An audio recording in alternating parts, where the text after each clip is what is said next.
Temiz bir şey var mı diye bakıyorum. Abi şu bence temiz ya, alkol.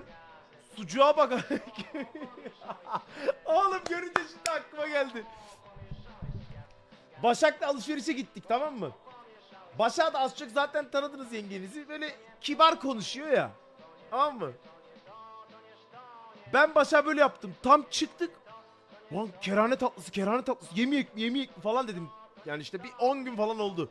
Kerane tatlısı yemek mi, kerane tatlısı yemeyek mi dedim. Aklına öyle kazındı. Alsana aşkım dedim, ellerim dolu. Tam marketin çıkışı, bu metro marketler var ya, hashtag reklam diyecek de ne olur ne olmaz. Abi Başak içeriye girdi, ablaya baktı böyle yaptı.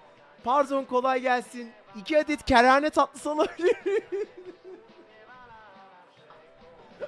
Abla bir gülmeye başladı. Şunu görünce aklıma geldi ya.